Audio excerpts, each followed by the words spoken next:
Houston. Adesanya, the -150 favorite. Whitaker, the +210 underdog. This is their second bout. Whitaker lost the title to Adesanya in 2019 via second-round knockout. As we approach Super Bowl 56, the latest odds for Super Bowl MVP. Patrick Mahomes, the favorite at +175. Matthew Stafford, +330. Jimmy Garoppolo, +600. Cooper Kupp and Joe Burrow each had +1,000. College basketball, Alabama going on the road to face Georgia. The Crimson Tide -14.5. Later, Auburn, now the #1 team in the land at Missouri. The Tigers -13.5. I'm Trey Westerberg, 97.7 ESPN The Zone. I want to thank you. Thank you for making us your #1 choice for sports talk in North Alabama. Thank you. Thanks. Thank you very much. 97.7 ESPN The Zone. You want coffee? Anybody want coffee? Can you get me off the hook? Roll type say. Get tired. He ain't good looking, but he sure ain't shy. He's a northern bred, southern fed, slick talking guy. Listeners in his posse are the junkyard dogs. The SEC from Tennessee to calling them hogs. From Gainesville up to Lexington to the Tide and Tiger Land. Nobody does it like Thom Abraham. You want me on that wall. You need me on that wall. Testosterone high today. Yeah, Tom's a man, he's got the plan, he's really got it made. What a wife he's got, she's smoking hot, check out the junkyard babe. When everything is said and done, no one can beat his show. He's a high-tech redneck, Tony Soprano. If you love sports without the fluff, he's got the master plan. Cause nobody does it like Thom Abraham, yeah. I guess I'm on here. Am I on? Can somebody respond?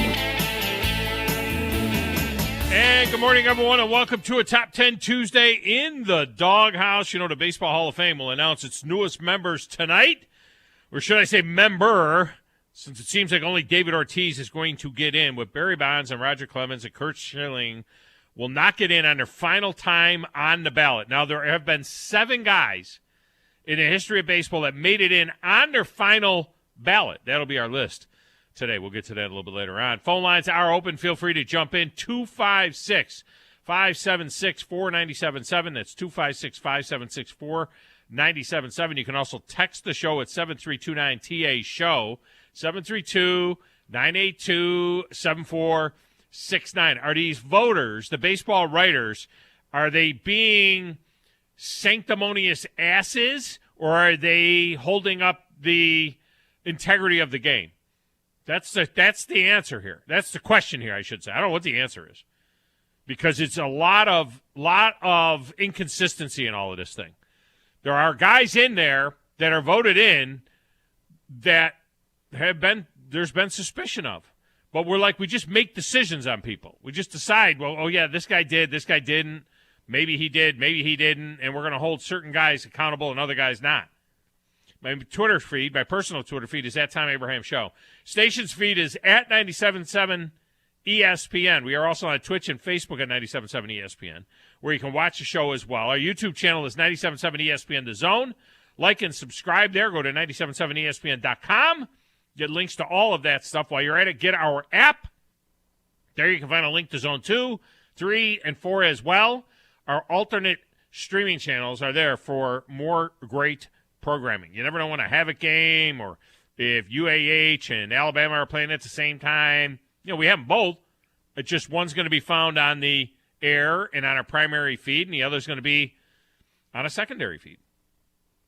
Coming up in a few minutes, Joey Blackwell will join us from Bama Central with the latest on the basketball team, which is in Athens tonight, for which should be an easy game against the 5-14 Bulldogs, who are 0-6 in SEC play. Plus, we will get a transfer portal update on the football team as well. Guys coming and going, the revolving door of the transfer portal. Auburn will play their first game, by the way, as the #1 team in the country tonight as well, at Missouri. Should not be a problem. Those Tigers, those Missouri Tigers are 8-10, 2-4 in the league. And by the way, tomorrow Justin Ferguson will join us from the Auburn Observer to discuss not only this #1 basketball team, but Brian Harson's reboot of his football staff, having to replace both coordinators after just his first season. Mike Bobo, sure, that made sense. Didn't like that hire from the beginning. Everybody's, Mike Bobo this, Mike Bobo that. Mike Bobo what? Mike Bobo. That made sense, though. The offense, which is Harson's offense, was inconsistent at best and a mess at worst. But what about Derek Mason leaving? And is he going to Oklahoma State or not? Did I miss that? Is he at Oklahoma State already? I don't know. So now Austin Davis gets the offense. Jeff Smedling has the defense, and the vultures are already beginning to circle around Harsin. Look, I called this hire a reach at the beginning. I told you that a year ago I thought it was a reach. I hope I'm wrong. But does he need 8 or 9 wins this fall to continue? I mean, they have 3 cupcakes on the schedule, plus Penn State comes to the Plains in the return game from last year's game up there at Happy Valley. They are at Alabama, Georgia, Ole Miss, and State. 1-3 on the road in the league? 1-3. They get Arkansas, Texas A&M, Missouri, and LSU at home. Split. 2-2. Does that make you 3-5 in the league? 3-5 in the league. Win the 3 cupcakes. That makes you 6-5.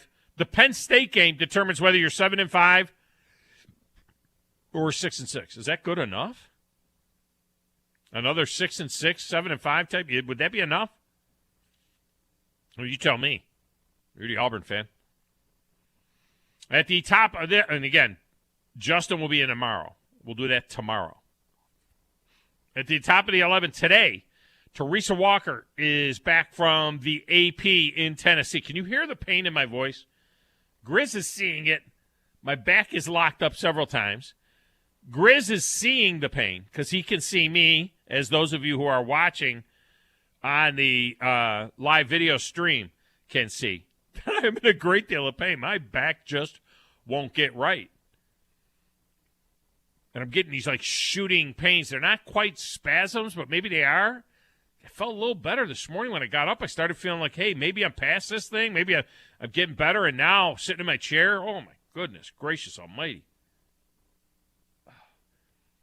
Now, when you got to take 2 ibuprofen before the show, it's one thing to take a couple of Advil before an 8-hour day of fishing. I got to take 2 ibuprofen to sit in my chair and do the show.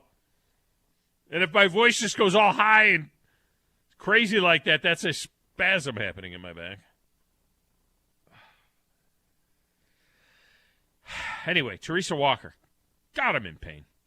Teresa Walker is back from the AP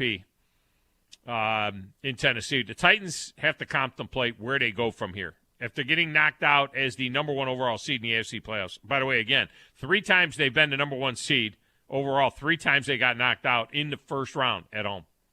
They've yet to host an AFC championship game in Nashville. Ironically, the last time they were the number 1 seed, pay attention now, in 2008. My brain's not working right. Oh, God, I'm in pain. In 2008, it was the last time they were the number 1 seed. They had a dynamic running back in Chris Johnson and a journeyman quarterback having a career renaissance in Kerry Collins. Does this sound familiar? Johnson went out of that game in 2008 against the Ravens with an injury. He had about 70 yards rushing in that game. And Kerry Collins could not lead the team. He threw for 281 yards, but he turned the ball over a couple of times. Derrick Henry, fighting an injury, trying to get back in there to help his team, had about 62 yards rushing in the game. And Ryan Tannehill threw 3 interceptions. Threw for about 260 and 3 interceptions. The Ravens that day in 2008 were led by a rookie quarterback named Joe Flacco. Well, the Joe who beat him this time isn't a rookie, but he's a second-year guy, Joe Burrow, who only played about 5 or 6 games his rookie year. And the Ravens, you remember, no you don't, maybe you remember, they won that game on a last-minute Matt Stover field goal. Eerie how similar this is. It's in it. I mean, it's eerie how similar. They got beat by a field goal in the waning seconds of the game with a journeyman quarterback. The following year, the Titans opened 0-6. Collins was pulled, and he was 2-5 in 2010, which was his final year with the Titans, and that was basically it. Now, Ryan Tannehill's not going 0-6 next season, but doesn't it seem like the Titans are in the same quarterback purgatory? It just feels that way. Speaking of quarterbacks, is Tom Brady seriously considering retirement? Let me tell you this. I know this for a fact. The worst time to make a decision like this is in about the month after an emotional season ends. But he has said some things on his podcast with Jim Gray yesterday that may be a clue, one of which was about Kobe Bryant. How much of an impact did Kobe Bryant's death have on Tom Brady? How old was Kobe when he died? Was Kobe Bryant and Tom Brady the same age? I bet Kobe Bryant and Tom Brady are within a couple of years of the same age. What was Kobe? 43? 42? Put the crack research team on that. I'm thinking that he wasn't much older than where Brady is, maybe even a minute younger. In any event, he said this yesterday, 42 when he died, so he'd be 43, 40. They're about the same age. Has it been 2 years? How long has it been since Kobe died? Been a couple of years. I think they're the same age. Because Brady's 44 now. He said this, he said, quote, I mean Kobe Bryant, a friend of ours, God rest his soul. You think you're going to live forever. We are not. We think we're going to play forever. We are not. What can we do? We can enjoy the moments that we have, close quote. He's got a 14-year-old son with Brigitte Nielsen. She and the son live in New York. He living in Florida now. He spends a lot of time with that kid. That kid looks just like him. Just like him. And he has a 12-year-old son and a 9-year-old daughter with Giselle. So he's thinking about family. Could happen. In the little glass booth over there, playing the Platters That Matter and the Stacks of Wax and manning the phones, keeping us on the air, ready to step in if by some chance my back causes me not to be able to complete the show. No, that wouldn't happen, would it? It's Coach Chris. Who in the blue hell are you? What is your name? It doesn't matter what your name is. I'm the producer of this show. If I didn't step up, you're nowhere. I put this thing together out of spit and polish. I think this is one of the traits of a really good producer. Keep the talent happy. I'm all jacked up on Mountain Dew. That Tom? Hey, Tom. Testosterone high today. Testosterone, whatever the it is. It really doesn't matter what you think. It really doesn't matter what you say. Any of you play sports?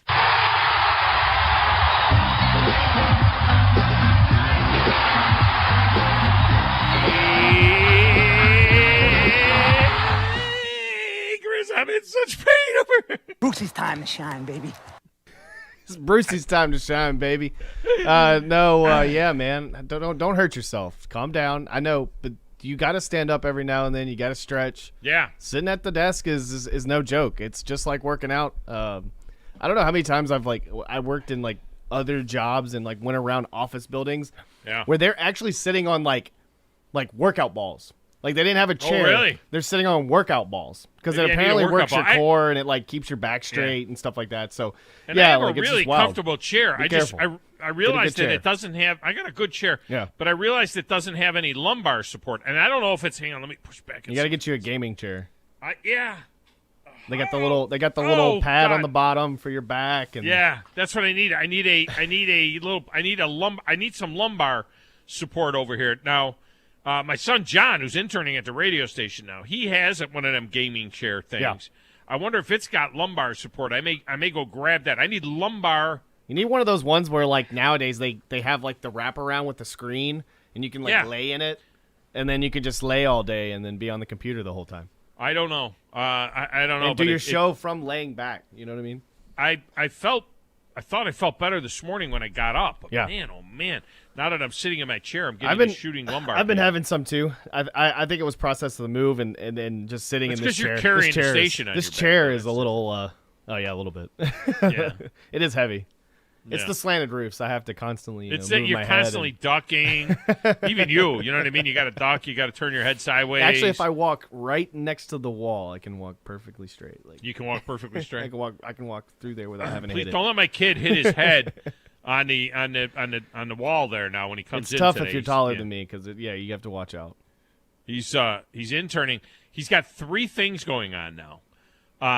Young John, my youngest son, is a senior at UAH, and he's got to do 130 hours of internship at a communications company, which we are. So he knew somebody. So he knows Chad. I wonder who he knew. He knew Chad. so I think I make any decisions. Yeah, well, we got him hooked up. Well, you're the boss of him now. You know what I mean? So you're going to be the boss of the intern. It's gonna be nice. Where's my intern one? Oh, I had to take it. I took my Nick Saban intern one off of here. I'll have to put it back on there. So you'll be the boss of the intern. Oh man, this hurts. I don't know if I have intern anymore up there, but I have to. The guy's an intern. There you go. There you go. He's coming. The guy's an intern. He'll be coming in. So he's got that going on. He is got work study at UAH. They have him filming things for practices for baseball, basketball, the game. Is there a game tonight or tomorrow night? Tomorrow night there's a game. Tomorrow. UAH has a game tomorrow night. He'll be there to film that and do some other stuff. And then like today, this afternoon, he's got to go out with the baseball team. I think the baseball team is practicing today later on. So he's got that. So that's job number 2 is the work at the work at school that he's getting paid for. Work, they call that work study, right? They either put you on scholarship or do work study. And did you ever have any work study at any of the 15 schools you went to? Yeah, I did a lot of stuff around here in the local schools. Oh, did you? Yeah. I mean, while you were in school? Yeah. As a student? Yeah, as I was a student. Yeah, it was fun. So he's doing that. And then the third gig that, I think the Junkyard Babe came in with some lumbar support. Is that enough? Where'd you get this? This is John's lumbar support? This is live right now. You see, this is live radio right now. The Junkyard Babe who refuses to get in front of the camera. Hi, Alan. She's... Tell Alan I said Chris hi. says hello. I don't think I have the monitor up in the studio. The problem is that all right. So she brought me lumbar support, but I can't put it behind me, and she won't go in front of the camera. She's afraid. I'll get it in there at some point. So anyway, the third thing he's got, Grizz, I told you this, right? He's going to be working for. Did I tell you this? He's going to be working for the Trash Pandas. He got the job in the. I think. Did I tell you that? Yeah. I think you said something about that. Yeah. He Congratulations. got a job in the promotions department with the Trash Pandas. He'll be like the astronaut race. I'm still guy. waiting for Sprocket to give me a call. To be a fill-in anytime. He won't be Sprocket, I have but the hype. he'll be like running around doing stuff, doing skits. If they need to give me a call, I will do the race. Like I will make it funny. Yeah, I don't know how. I don't know how it works. I want to try to win. I want to try to win, but also try to make it funny. I don't know if it's rigged. Like I love it. I want to bet on it if it's rigged. I love an insider. See if I Yeah. get some insider information. Throw a little action on it. Anyway, so he'll be in a little bit later on today as well. So that's good stuff. What do you think about L.A.? I think this is absolute BS. What do you think about the Rams freezing out ticket buyers from outside of L.A. County and Orange County? Not allowing, like, if you place an order for tickets for the game and you're from whatever county San Francisco is in, right? They automatically cancel your order and refund your money. This is BS, That's especially messed up. there. Yeah. This is really BS, and I think the league needs to step in and do something about it. You should not be able to restrict anybody. It's America.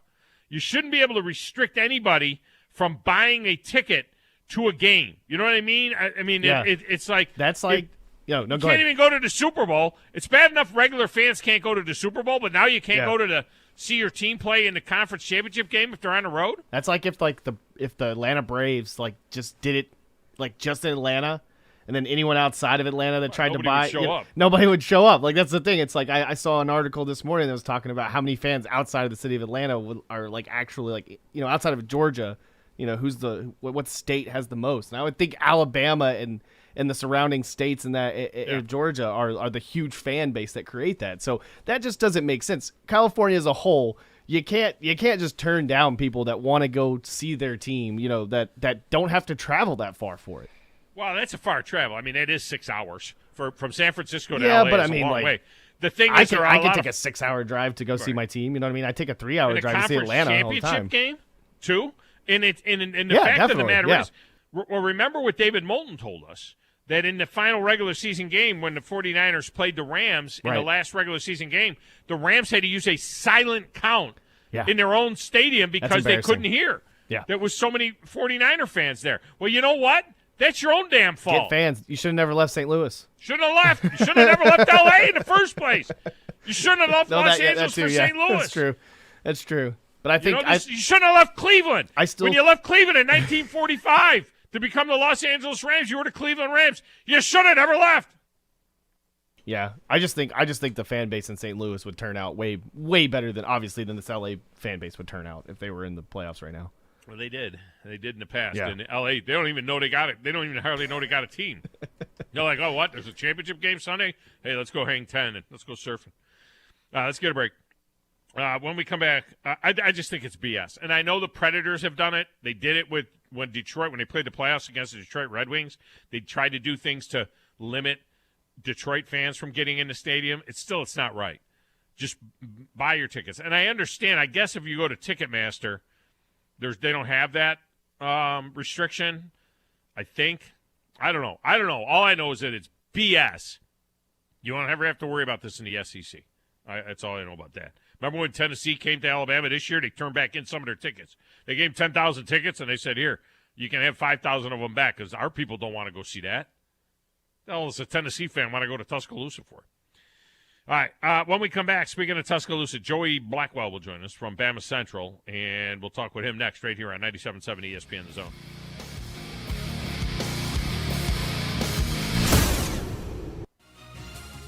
You're listening to the Thom Abraham Show on 97.7 ESPN The Zone. What began in a backyard in the 1920s is still going strong today. In this area, the name Gibson means barbecue. And even after over 65 years in Huntsville, Gibson's is trusted for delicious barbecue pork, chicken, ribs, freshly baked pies, and the best breakfast in town. Family owned and operated for 4 generations. Gibson's Barbecue, South Parkway in Huntsville, and online at gibsonsbbq.com. Gibson's Barbecue, Huntsville's best since 1956.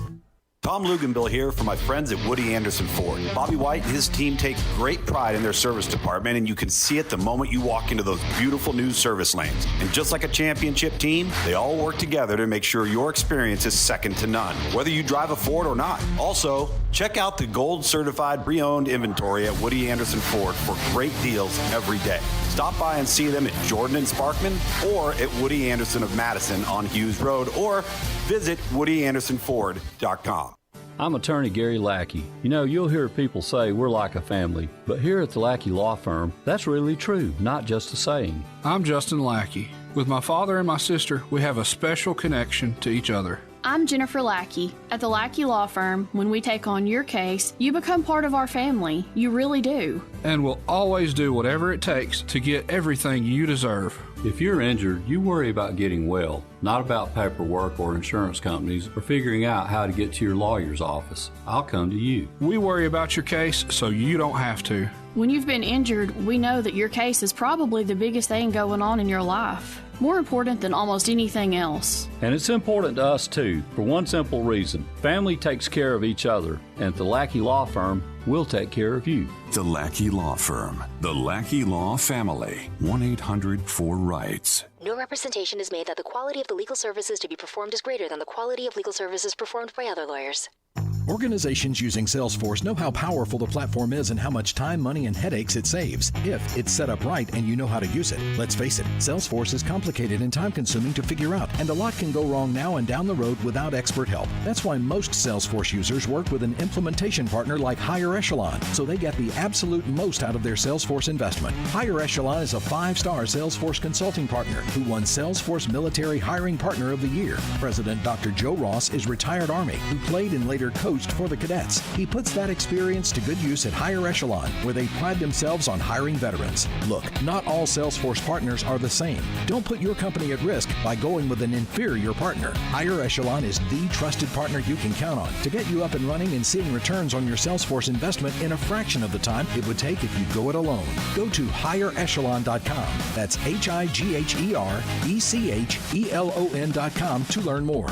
Go higher and go Army. Chapman Commercial Realty, your source for Alabama commercial real estate. Chapman Commercial Realty has the experience and expertise you're looking for when making commercial real estate decisions. If it's office space, retail space, investment property, or project development, Chapman Commercial Realty is your answer. Call Bill Chapman today at 256-656-8413. That's 256-656-8413. Or find them online at chapmancommercialrealty.com. If you're ready to lower your utility bills, it's time to call Eagle Insulation. Eagle can handle it all. Attic re-insulation, insulation removal, wall insulation, and new construction insulation, commercial and residential. Our primary goal is to save you money, and lots of it. Typical clients realize their return on investment within 3 to 6 months. That means the re-insulation actually pays for itself and then some. See if we can help you. Contact Eagle Insulation today, 256-755-1556, or log on insulatewitheagle.com. This is Wes Neighbors talking to Chris Haygood of Bob Wallace Appliance. Chris, what sets you apart from other appliance dealerships? Wes, these appliances are going into the most used room in your house, your kitchen. The way we have these appliances displayed, it's easy for you to visualize how they'll look in your home. Wes, what sets us apart is the people. They're well trained. In fact, they live and breathe these appliances. And if you need service, you'll really appreciate our parts department. Contact Bob Wallace Appliance at 256-533-2121.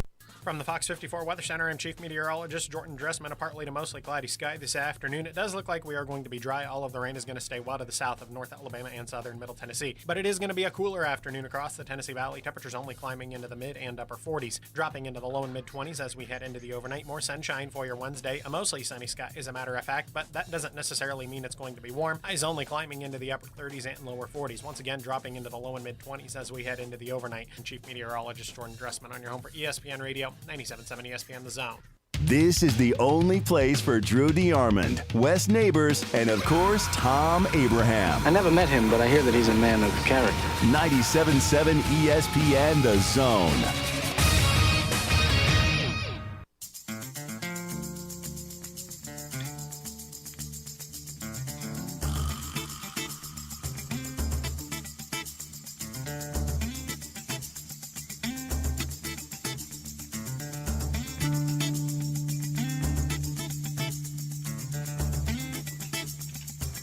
This segment of the Thom Abraham Show is brought to you by North Alabama Mortgage. North Alabama Mortgage does a tremendous job making sure that they fit you with the right product for your mortgage needs, whether it's a refi or a new purchase. They're going to get you into a conventional, a VA, an FHA, or a USDA loan. And that doesn't matter whether you're in Alabama, Florida, or like me, if you live just over the border in Tennessee. I thought, for a minute, wait a minute, I live in Winchester, Tennessee, about 45 minutes north of Huntsville, and I'm like, wait, am I going to be able to get a mortgage with North Alabama Mortgage? Yeah, of course I can, because they service all of Tennessee as well. So those of you that are listening in Fayetteville or listening anywhere throughout Tennessee or Florida online, North Alabama Mortgage is there for you as well. And the best thing about North Alabama Mortgage is they treat you like family. You know what I mean? Brian Harson. Why do I always want to call him that? Brian Hammaker and his whole crew, they do a great job treating you like family, and they will treat you like family. I guess I'm thinking about Brian Harson basically turning over his entire staff is what's going on. They don't do that at North Alabama Mortgage. They got a staff, and they keep a staff. He's got a great staff there. He's got a winning staff there at North Alabama Mortgage. Go to NorthAlabamaMortgage.com to learn more. Joining us now on the Neighbors Wealth Management Hotline, Joey Blackwell from Bama Central, where they do a tremendous job covering all things Alabama, and he joins us now. Joey, welcome to the show. How are you? Doing all right, Tom. How are you doing this morning? I am fantastic. I'm looking forward to Britton Johnson probably starting tonight, right? I mean, what do you think? They start him tonight in Georgia, and a game will be heard on our air here in North Alabama, 5:30 tip. Do you think Britton Johnson, they just roll him out there and start him, or what? I mean, hey, he brings the effort, so you never really know. Great job. Obviously did a great job for them last game, and he brought the effort. Even after the game, I think it was out Shackelford or Quinterly, I can't remember, said that he was the most high effort guy on the team, and between him and James Rojas coming back, you never really know who's going to be in that starting lineup. Now, but why does he have to do that? I mean, they were down 14-3 when he put him in the line. He just grab the white kid, put him in there. They just why should he have to do that against a Missouri team that had already beaten Alabama, a Missouri team that's a sub 500 team? And he has to do something. He has to put a kid in there that will dive into the stands and dive for loose balls, and and he's got to put an effort guy in there because he can't get effort out of his starters. I mean, what is up with that? Well, Oates said, leading into the game or actually said it before the LSU game, I believe, that talking about how, he was going to use the bench as a motivator, and that's why we've also seen Javon Quinterly not start these past couple of games and come off the bench, which, if you follow Alabama basketball at all, Quinterly's one of the best, bench players in not just the SEC country. He won the SEC tournament MVP last year playing off the bench in the SEC tournament. So, but no, Oates said, he's going to use that as a motivator, and clearly, the players weren't showing the amount of effort that he wanted them to show, and obviously putting Britton Johnson in there kind of lit a spark under him. They trailed by 14 points twice in that game, and once in each half. And both times he made adjustments. Rojas came in the second half, and then you also had, of course, Britton Johnson in the first. So using the bench seems to be a good motivator. And tonight they play a Georgia team that's been down on its luck, that has not had a good year. And if Alabama falls behind early, we'll no doubt we're likely to see that again. And this is a big benchmark game, I think, for what kind of maturity that this team has, right? Because they should go in there and blow these people out. They should go with the bench should play in this game in the second half when they're up 18 points with 5 minutes to go. That's the kind of game it should be. This is a Georgia team that has not won a league game, 0-6. I think they're 5-14 or something like that on the season. Right? This is a game you go in there, no ifs, ands, or buts, rip these people's hearts out early and finish them off. And by the way, it's Georgia. You know what I mean? It's Alabama, Georgia. You know what I mean? They just had a football game that meant a little bit of something. So, I think they that's what I'm looking for, is that how quickly do they get started, and can they just blow these guys out? Well, no doubt. This game means a lot for multiple reasons. You kind of mentioned, it means a lot to the fans just because, this is the first time Alabama's played Georgia in athletics since the national championship game. So obviously the fans have a lot at stake there. For the team itself, there's a lot at stake just because, this team, while they won both their games last week, they still, that 3-game losing streak and losing 5 out of its last 8 before that, is still fresh on its mind. So it really needs to come out, and they really need to have a good game tonight. But also, it's even more important because if you look at what's coming up on the schedule, you have games coming up against obviously number 4 Baylor, you have number 1 Auburn, you have number 12 Kentucky. It's a brutal gauntlet.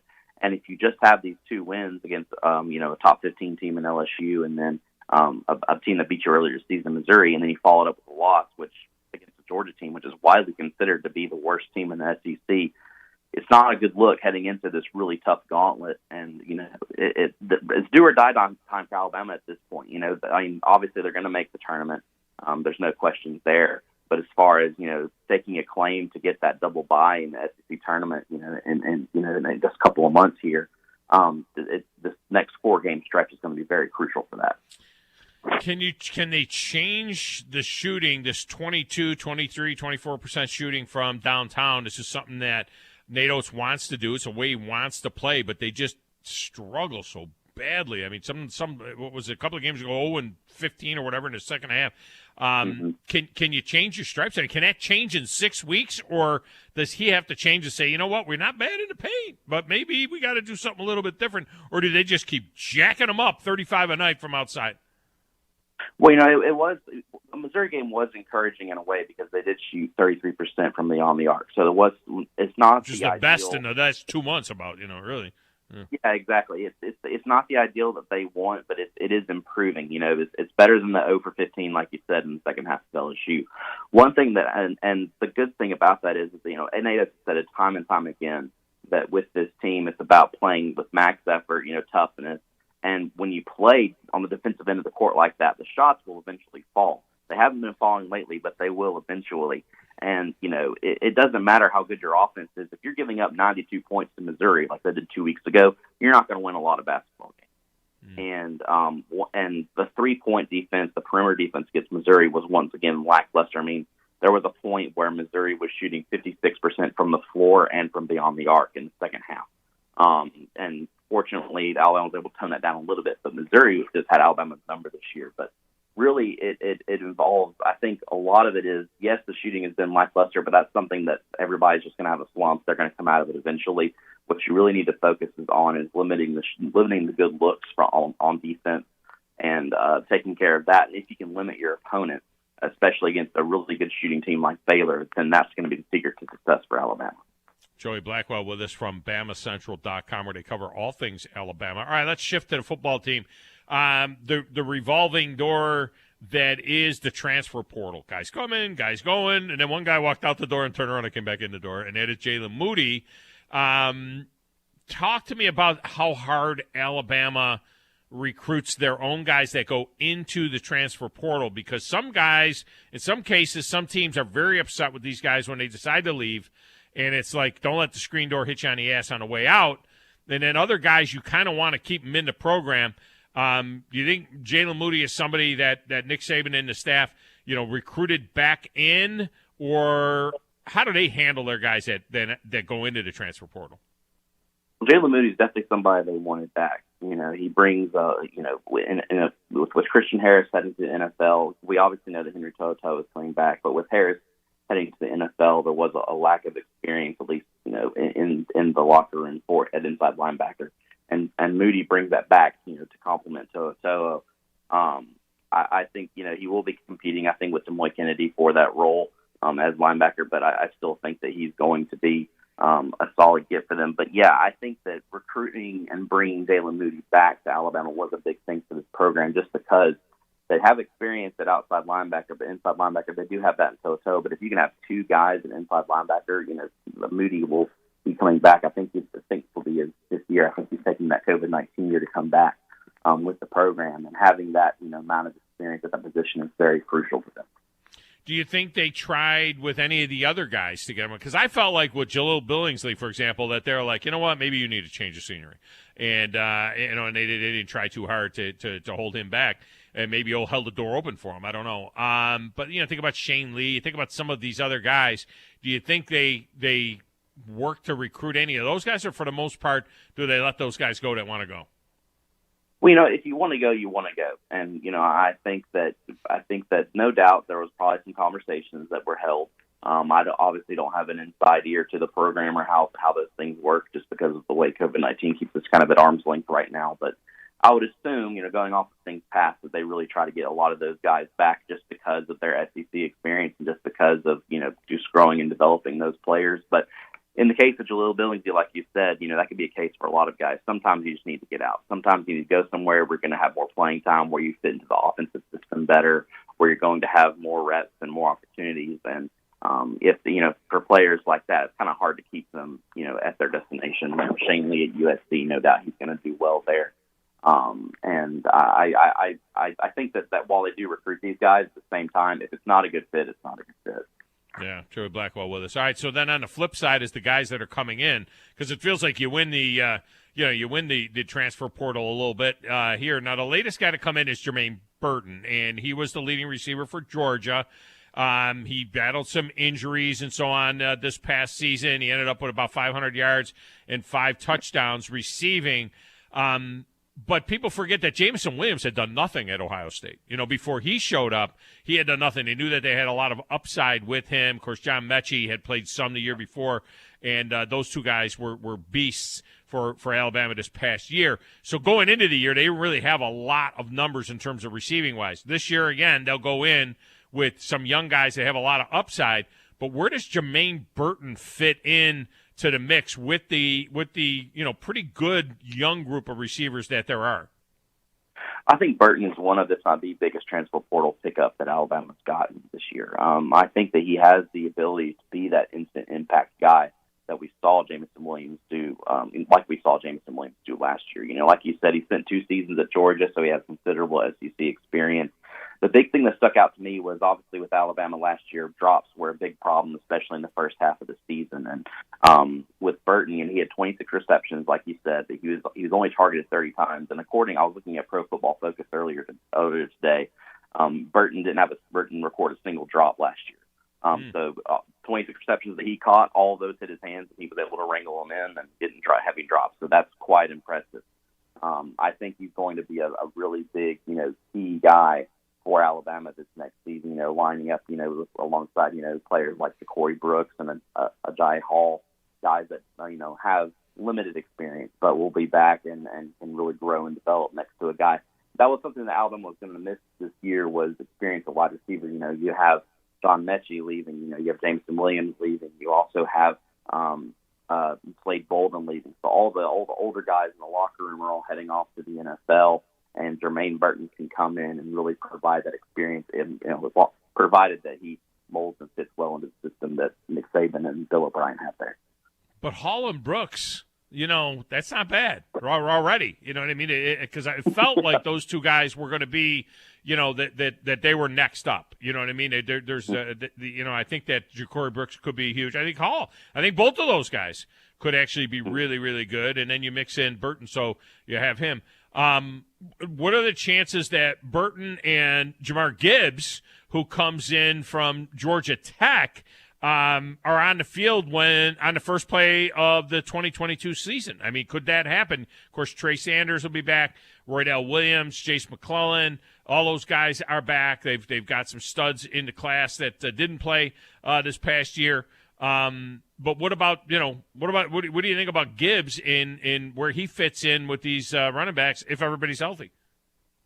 I think Gibbs fits in really, really well. I think he's a really great complimentary back. It wouldn't surprise me. I think Burton is going to be day one starter, like you said. Gibbs is a little bit more of a stretch, but at the same time, he's a really great physical running back. Did a really great job at Georgia Tech in the system that he was in there, and no doubt I think he's going to flourish at Alabama.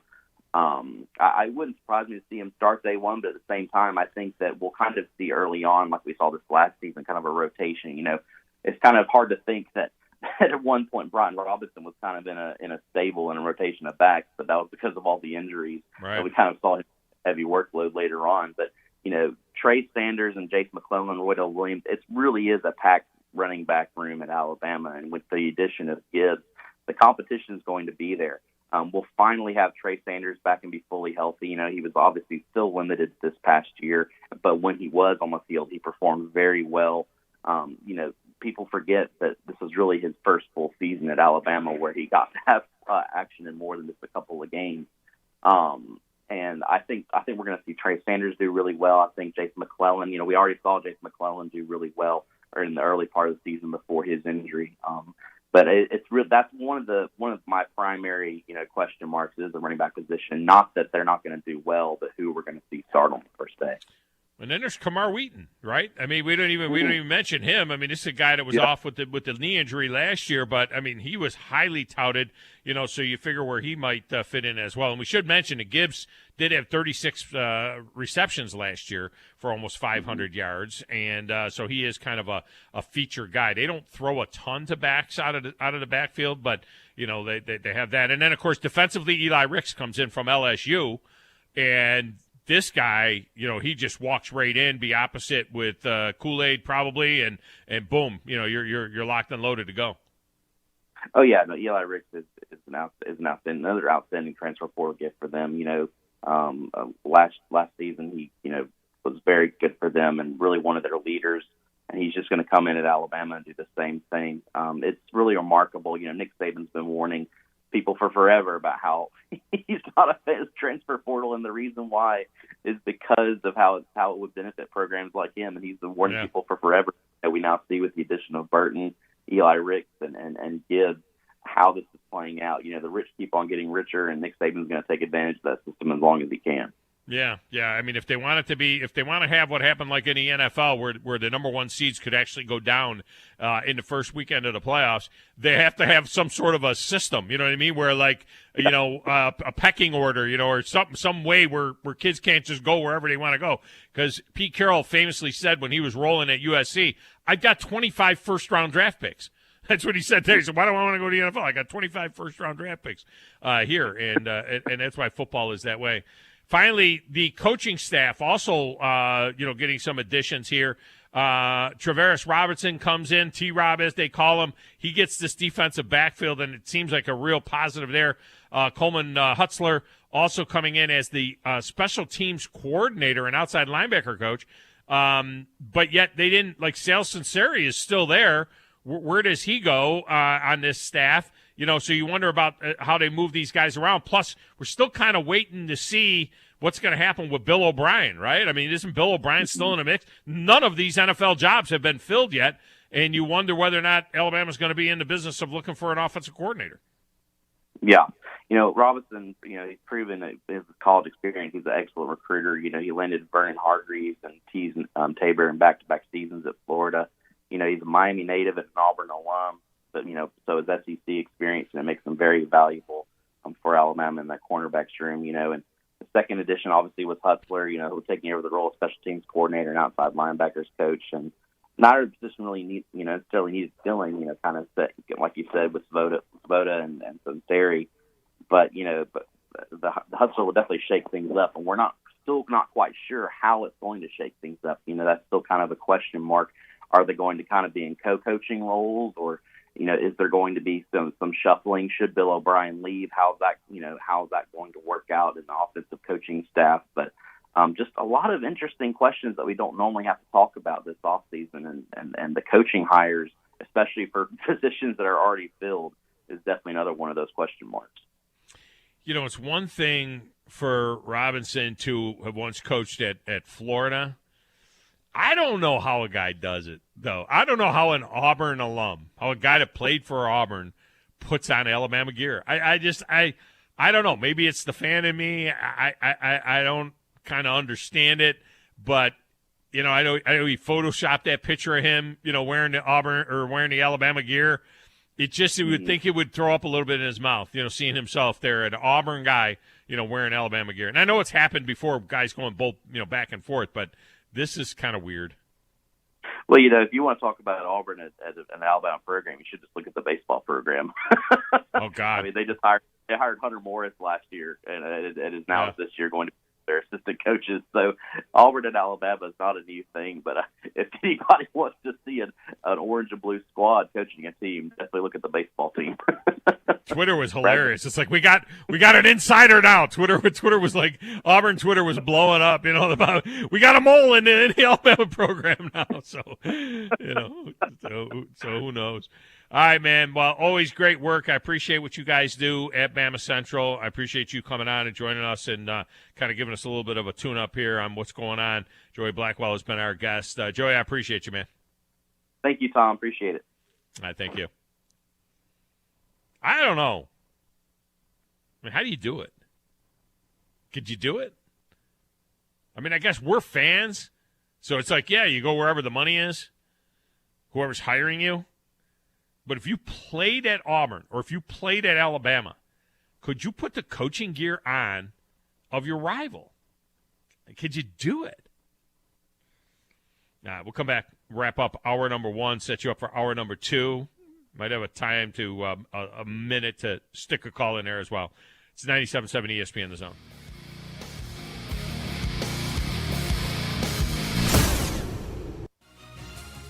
You're listening to the Thom Abraham Show on 97.7 ESPN The Zone.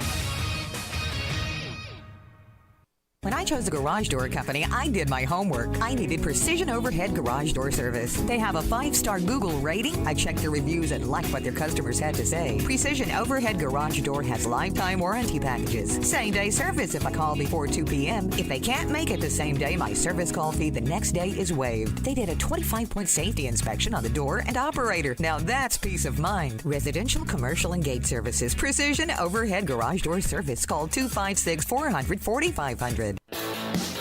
At Bad Daddy's Burger Bar, people call the award-winning burgers totally insane, which is a compliment because Bad Daddy's Burgers are just that. Chef-inspired expressions of pure burger amazingness built with premium Angus beef. They're bold and they're bad. Pair one with one of their signature cocktails or assortment of local craft brews. Bad Daddy's Burger Bar, 2317 Memorial Parkway. Check out our menu and even order online at baddaddysburgerbar.com. For over 20 years, Audio Insight has been designing and installing systems that integrate today's technology into homes and businesses all over the Tennessee Valley. At Audio Insight, they don't provide one-size-fits-all system solutions. Instead, they design your system from the ground up based on your valuable input. By working closely with you, Audio Insights can ensure that your system will meet your performance, budget, and aesthetic needs. Visit the showroom at 1229 Putman Drive off Jordan Lane and experience some of their fine products firsthand. Visit audio-insight.com to learn more. TOC Sports has been there for you. Now, you're probably asking yourself, what does that mean? It means for more than 20 years, Alabama's largest orthopedic group has been there providing coverage and care to more schools and student athletes in the Tennessee Valley than any other group. It means whether you are the star football player, the all-region volleyball ace, or someone who hurt their knee in a weekend pickup basketball game, TOC Sports physicians are proud to have the opportunity to care for all your orthopedic needs. It means for parents, coaches, athletes, desk jockeys, or even weekend warriors, TOC Sports physicians continue to meet and exceed the orthopedic and sports medicine needs of our community. But most importantly, during these challenging times, we're here for you now and will continue to be here. So as long as there are players on the field, games to be played, and contests to be won, the orthopedic specialists from TOC Sports will be ready to help. We don't know what the future holds, but you can count on the TOC Sports team to stay committed to you so you can stay in the game. Call 256-539-2728 today and ask to see a TOC Sports physician. Check them out online, also Facebook, Twitter, and Instagram. Thom Abraham here from my friend Ross Roberts and his team at Valley Equipment Rental. Coming in April, Valley will have a second location opening up on the North Parkway between Winchester Road and Bob Wade. They'll be offering bigger contractor-only type equipment, including 10K reach forklifts, 300 series track hose, and larger rollers and dozers, along with other equipment. Valley Equipment's two locations will better serve the region and allow them to grow their fleet. Valley Equipment Rental, locally owned for 10 years, where they put more care in every rental. Get your Ford your way today. Hey folks, Bobby White back again for Woody Anderson Ford, and we've got F-150s in stock right now. We have F-150s on the ground so you can climb behind the wheel and take a test drive today. Plus at Woody Anderson Ford, our 2021 F-150s come with $1,000 in bonus cash, along with financing as low as 0% for up to 60 months with your good credit. This offer ends January 31st. To be clear, these F-150s are in stock today, ready for your garage tonight. Now let's talk about making a custom factory order. Not only is there no extra cost to custom order, but you'll get $1,000 off MSRP on top of any additional factory rebates on 2022 F-150, Explorer, Ranger, Expedition, and Mustang. Go to WoodyAndersonFord.com and you'll see how easy it is. And speaking of easy, our service department is now offering free pickup and delivery when it's time for your next Ford service. Ask about it at Woody Anderson Ford, the corner of Jordan and Sparkman. Look forward to seeing you. We cover all the SEC schools, including Western Union and Venmo. I want that money! You know, 97.7 ESPN The Zone.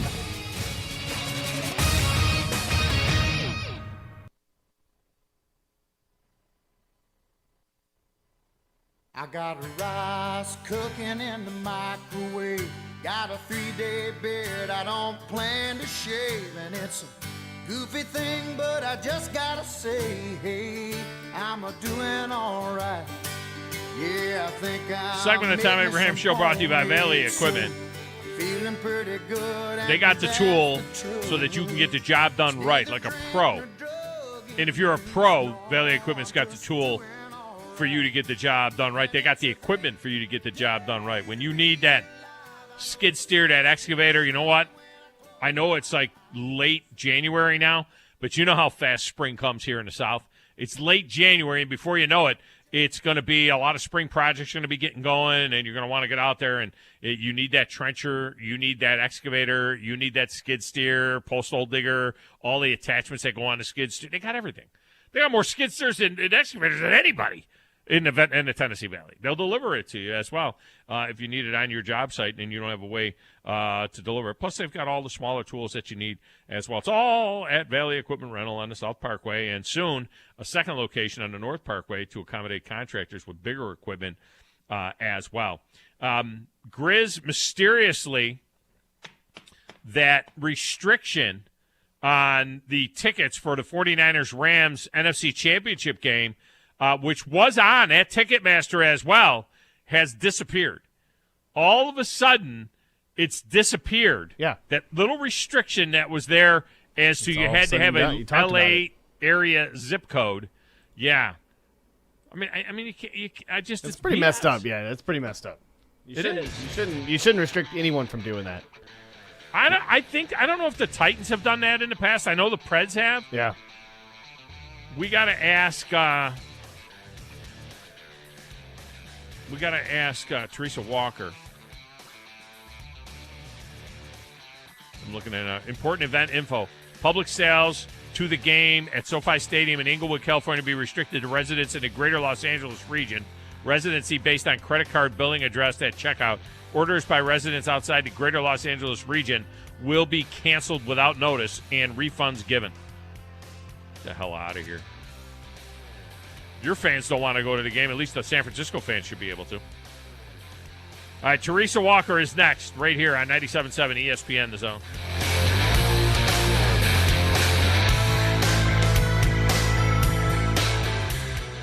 Thom Abraham here from my friend Brian Hamaker and his team at North Alabama Mortgage. Look, buying a home is the biggest purchase you will make in your life, and it can be a bit intimidating, so you want people that can help walk you through the mortgage process and get you the best deal possible. That's what North Alabama Mortgage does, and they do it in Alabama, Tennessee, and Florida, from first-time purchases to refis, conventional, VA, FHA, and USDA loans. They have the solution at North Alabama Mortgage. Visit NorthAlabamaMortgage.com to learn more. That's NorthAlabamaMortgage.com. What began in a backyard in the 1920s is still going strong today. In this area, the name Gibson means barbecue. And even after over 65 years in Huntsville, Gibson's is trusted for delicious barbecue pork, chicken, ribs, freshly baked pies, and the best breakfast in town. Family owned and operated for 4 generations. Gibson's Barbecue, South Parkway in Huntsville, and online at Gibson'sBBQ.com. Gibson's Barbecue, Huntsville's best since 1956. For over 20 years, Audio Insight has been designing and installing systems that integrate today's technology into homes and businesses all over the Tennessee Valley. At Audio Insight, they don't provide one-size-fits-all system solutions. Instead, they design your system from the ground up based on your valuable input. By working closely with you, Audio Insights can ensure that your system will meet your performance, budget, and aesthetic needs. Visit the showroom at 1229 Putman Drive off Jordan Lane and experience some of their fine products firsthand. Visit audio-insight.com to learn more. The kitchen is the heart of any home. It's where the family gathers. It's where kids discover old recipes and make them their own. Just starting out or just now getting started on the dream kitchen you've always wanted? I'm Chris Haygood, and from all of us here at Bob Wallace Appliance to the home builders and the homeowners of the Huntsville area, a heartfelt thank you for buying local. We're in Huntsville, Florence, and Coleman, and online at bobwallaceappliance.com. No representation is made that the quality of legal services to be performed is greater than the quality of legal services performed by other lawyers. A wise man once said, "If you take care of old folks and children, everything in the middle will take care of itself." Hi, I'm Danny Aldridge, lawyer in Alabama and Tennessee. In the next 20 years, the number of those folks over 65 years of age will more than double. In our golden years, the most important goal is to be treated with dignity and have control over doing what makes you grateful with those you love. At the Aldridge Law Firm and the Legal Town Center, we're dedicated to help you with these goals, and we'll be there when life throws you those inevitable curveballs. Let us assist you with your legal needs, whatever they may be or become. You may reach us by phone at 256-534-3188 or online with Dan at danaldridgelaw.com. Just remember, we're here to help. Whether it's personal injury, wrongful death, fraud and cheat, or estate planning made complete, we're here to help. WZZN, Union Grove, Huntsville, Alabama. 97.7 ESPN The Zone. This is SportsCenter.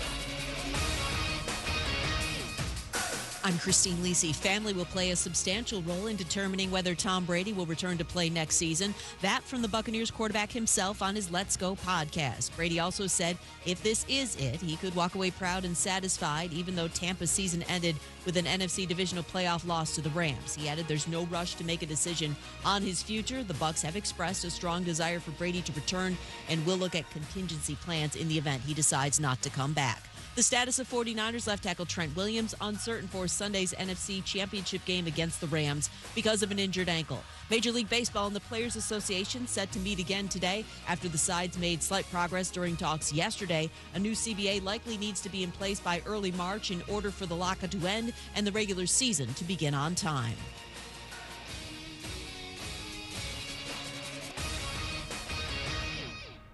When we say local, we mean local, not Birmingham. Loser. We are the only sports talk station in Huntsville. It's all right here. 97.7 ESPN, The Zone. You've got a magical glow.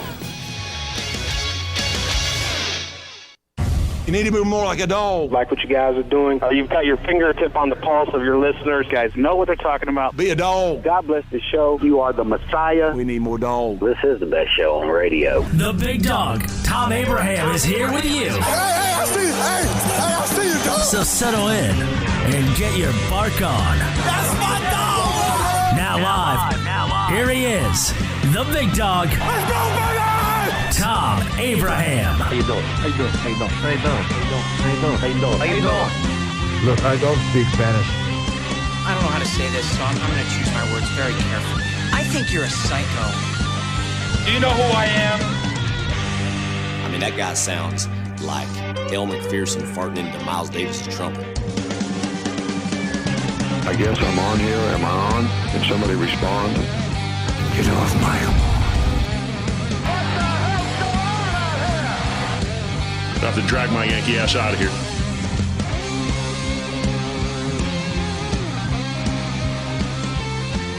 This segment of the Thom Abraham Show is brought to you by Woody Anderson Ford and Woody Anderson of Madison for all of your service needs. It's Woody Anderson Ford. They'll do a tremendous job taking care of your vehicle, and it doesn't matter if it's a Ford or not. I mean, they can take care of all vehicles. They got a service department that is second to none. They've got a body shop that is outstanding as well. And don't forget the certified pre-owned vehicles down there at Woody Anderson Ford. Plus, more and more of the new F-150s are showing up in stock as well, and you can get the one that you want at Woody Anderson Ford. Check all of that out. Welcome back, Thom Abraham Show, hour number 2. We're going to get this one started with Teresa Walker from the AP in Nashville. She's on the Neighbors Wealth Management Hotline. T-Dub, welcome back. How are you? I am doing much better than the Titan fans, the Titans, the coaching staff, and pretty much all of Nashville, because I'll just say, Tom, there's been a lot of anger, a lot of angst,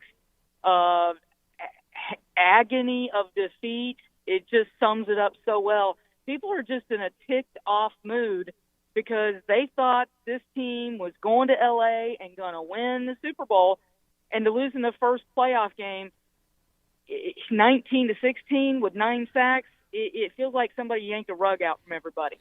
Yeah, or at least, host the AFC Championship game at the very least for the first time ever. Yeah, at the worst, you think that they would do that and not get beat by a young team like this Cincinnati Bengal team. And, it is interesting. All these things that you're saying, I first arrived in Nashville in 2007, and it still was that afterglow of, I had been to a Super Bowl and had been to, many playoff games, and you're happy to have a team. There was a fear, you can't really fire a head coach ever, right? Because if you do, they might take your team away. There was all of that mentality. But now, 13, 14 years later, it's kind of becoming like a real NFL city where people get upset. You know what I mean? Where it's not just a thing to do. You've been there since the beginning. It's not just like a place to be and be seen. It's actually something that people are emotionally invested in, and they're damn upset that this happened. Oh, so upset. And let's not forget, a year ago, because of COVID protocols, they couldn't fill the stadium up. And even all year, you had a lot of visiting fans in the stands. This was a sold-out playoff game. And while there was some orange around that stadium, this was majority Titans. And the TV share, oh, my goodness, I think it got a 52 share. in the market for this game. People were watching. It was the FOMO, fear of missing out. You had to be watching because you wanted to be on the ride. And then all of a sudden, the ride came to a sudden end, and people are struggling with that. They want Ryan Tannehill out of here, get in Aaron Rodgers, Russell Wilson, get rid of the offensive coordinator. They want change, and they want it now, Tom. Yeah, and it's eerie to look back at 2008. I mean, that 2008 team had a dynamic running back, if not the best back in the league, in Chris Johnson. They had a journeyman quarterback that was having a career renaissance in Kerry Collins. I mean, how familiar does all of this sound? Johnson had like 70-something yards in that game against the Ravens before he went out with the injury. I think Derrick Henry had 60-something, battling an injury that really most guys wouldn't even have been back for. Collins had a couple of turnovers in that game, and they lost on a late field goal by Matt Stover. Tannehill had 3 turnovers, and they lost on a last-second field goal. I mean, it's just amazing the similarities, the eerie similarities between those 2 years. Now, I don't think that the Titans are going to open up 0-6 next year like they did in 2009 with Kerry Collins. I don't think that could happen. No, and that's the thing. This is a franchise that now has strung together 6 straight winning seasons. It's the longest winning stretch of seasons since the run-and-shoot days when they were in the Houston Oilers and had Warren Moon, Ernest Givens. I mean, you just name it, a whole bunch of guys, right? They've got only Kansas City has more consecutive winning seasons in the entire NFL than the Titans right now. 3 straight playoff seasons, 4 of the last 5 they've been in the postseason. So, the franchise has definitely raised the standards. And, Mike Vrabel, he kind of alluded to it Saturday night. He's going to be the coach here for a while. And I followed up with that yesterday and asked, because he's 4 years in, is there talk of an extension yet? And he's like, listen, I just don't want to be anywhere else. And I'm expecting to be here for a very long time. And he's making moves already. Tom, there's reports today that, Jim Haslett, the inside linebackers coach, is out. A strength and conditioning coach, Mondre Gee's out. Assistant defensive line guy is out. And then there's a 4th guy that I'm forgetting at the moment, special teams assistant.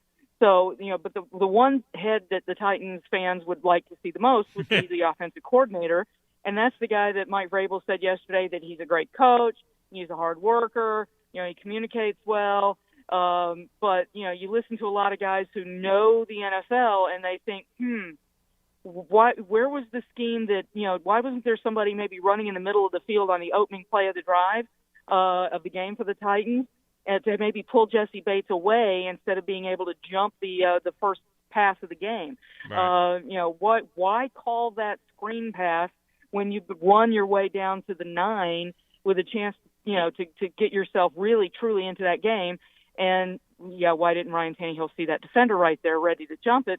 And then thirdly, what in the world happened in the final 2:43 when there was just no evidence of urgency? It was almost like, he's done 13 game-winning drives. This is going to be another one. But they ran one play before the 2-minute warning, and then there's 20 seconds left when he gets picked. It's like there was just a lot of, and you can look at the numbers, and I know that there were 91 different players used this year, right? We know how many guys, Henry, Julio Jones, A.J. Brown, all guys, key offensive guys who were on IR at times this season. But, this offense took a precipitous drop they were tied for second in yards per game last year. They dropped almost 50 yards per game this season. Then they were 4th in points scored a year ago under Arthur Smith, now the head coach in Atlanta. And I can't remember the number, but it's 15 or 17. 15th, 15th in points. Yeah. 15th. So that's a huge jump. And, yet they still went 12-5, largely thanks to a really great defense that, they changed out at least 7 players last year who had starts. And, you could see an immediate difference. Well, the problem is it's going to be tough to make that many changes on offense, because you want to keep A.J. Brown. Julio is under contract for 2 more years at a decent number. Henry is under contract for 2 more years. Tannehill's contract, he restructured last year for Julio. There's a massive cap number and dead cap number that would hit the Titans this year. So you've got him. So trying to figure out where to tweak and stuff, I'm just curious to see what Mike Vrabel does the rest of this week as he meets with his coach. Well, and a lot was said, obviously a lot is made about Todd Dowling, but the fact of the matter is Arthur Smith, when he got the job, everybody was like, who the hell is Arthur Smith? Wasn't this the guy that was laminating these schedules like 4 years ago? And now he's the guy that's the offensive coordinator. And I believe that huge year that they had in 2020, two factors. One, you're playing in front of empty stadiums, and that means something when you're on the road. Yes, yeah. The injuries. I mean, you had half of Derrick Henry as well. But beyond that, we know what the numbers look like. Before Derrick Henry's injury, all right, and when Derrick Henry and A.J. Brown and Julio Jones were on the field together, the only 120 snaps that those guys played together, they averaged 7 yards per play, which is almost a full yard more than the 49ers, who led the league at 6.1 yards per play. So they didn't have their quiver full. I mean, it was obvious that was the case. Even with just Derrick Henry in there, forget Julio, there were a yard per play, so 60, 70 plays per game more when Derrick Henry was in. Tannehill's passer rating was 15 points higher with Derrick Henry standing behind him than it was when I'm not. So that is a thing.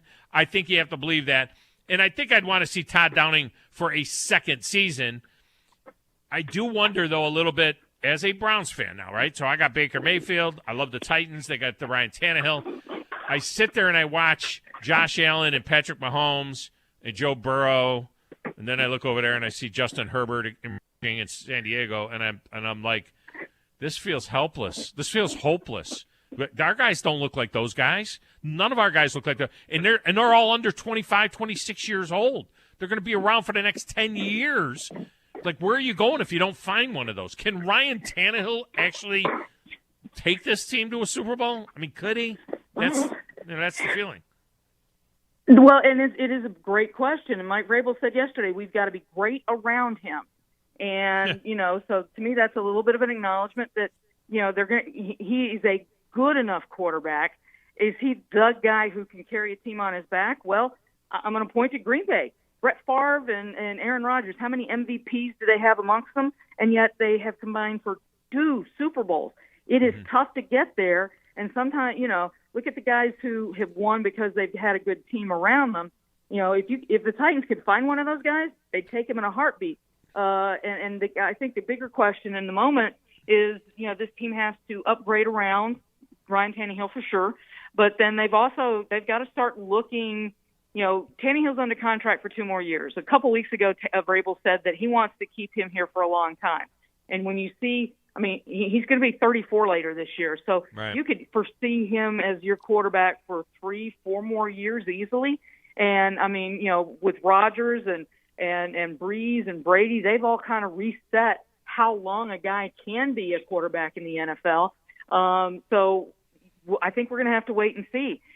But at some point the Titans are going to have to jump, similar to maybe to what Kansas City did when they had Alex Smith, and take a gamble on a guy like Patrick Mahomes in the draft to try to find one of those guys. Because, right now, for everybody who was worried about what would happen after, Manning retired and all these guys start Breeze, guess what? Game's in pretty good shape.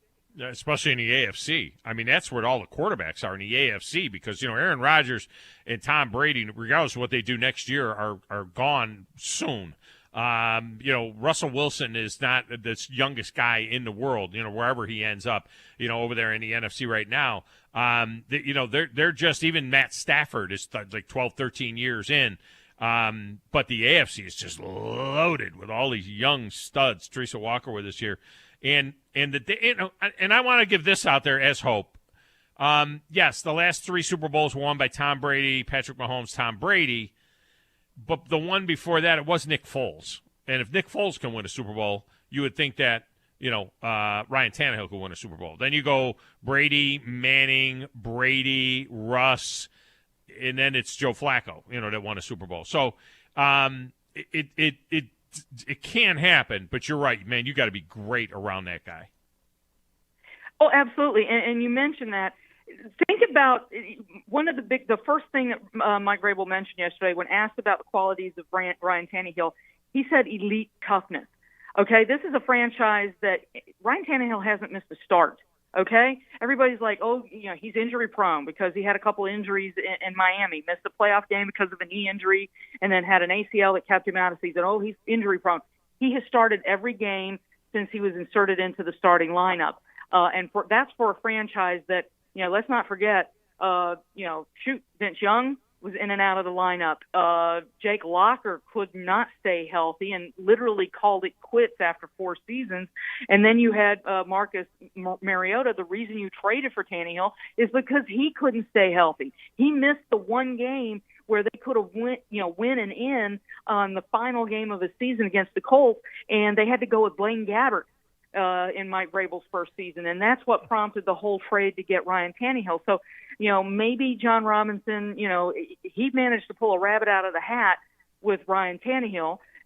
So maybe he can do something similar again. But right now, he has brought stabilization to a position that is key for any NFL team, and that this franchise hadn't had in a long time.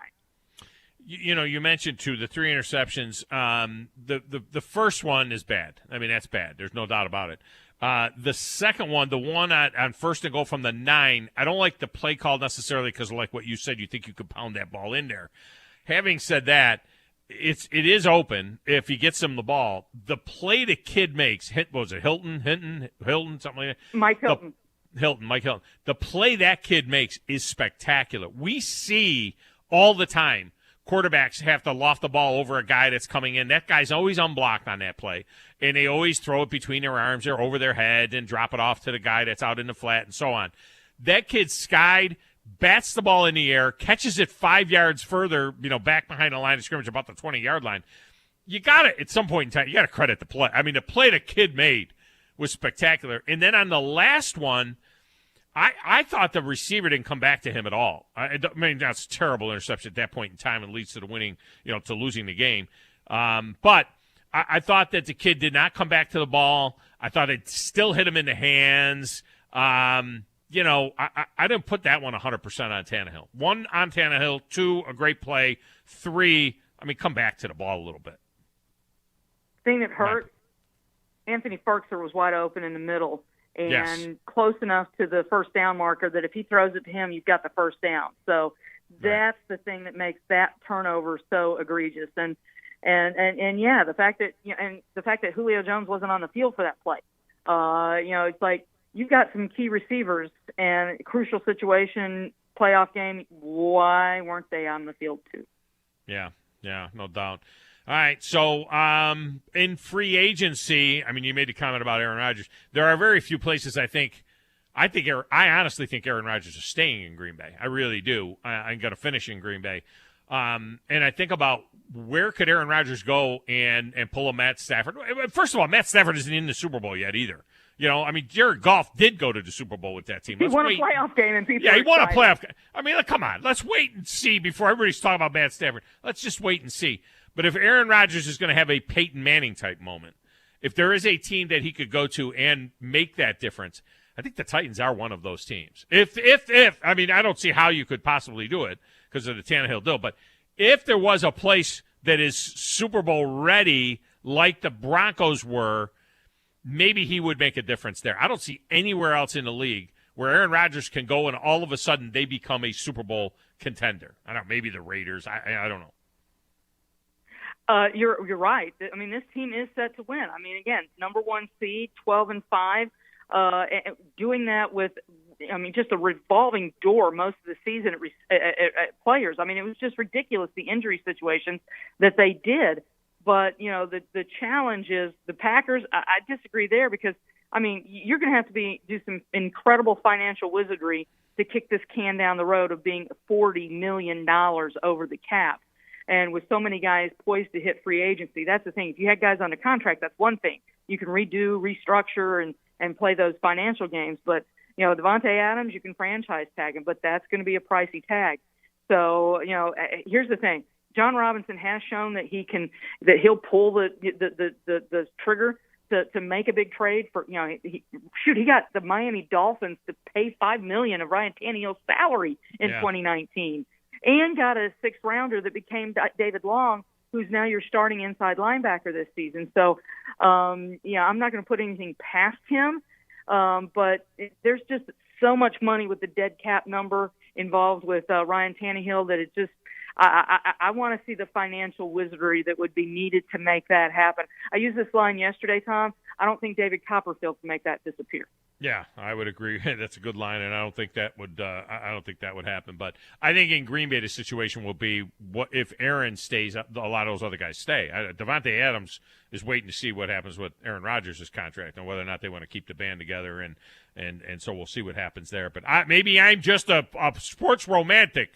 All right, Teresa, I'm a sports romantic. I like to think that somebody could do like Derek Jeter and play their entire career in one place and then finish, and maybe he gets one more shot at the Super Bowl there, and then he rides off into the sunset. That's what I want to say. I don't like seeing these guys I don't like seeing Tony Dorsett playing for the Broncos or Franco Harris playing for the Seahawks or Joe Namath playing for the Rams. I don't like that stuff. I want them to see them end where they start. That's just me. I'll just say this. Feels like Aaron Rodgers and the Packers' best chance just ended.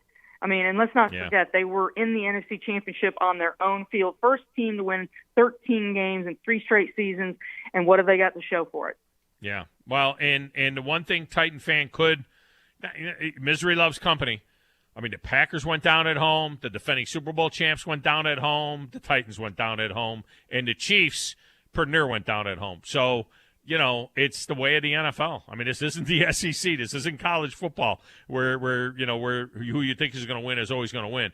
This is the NFL where the difference between a 1 seed and a 6 seed can be sometimes razor thin. Oh, absolutely. I mean, they only crown one champion.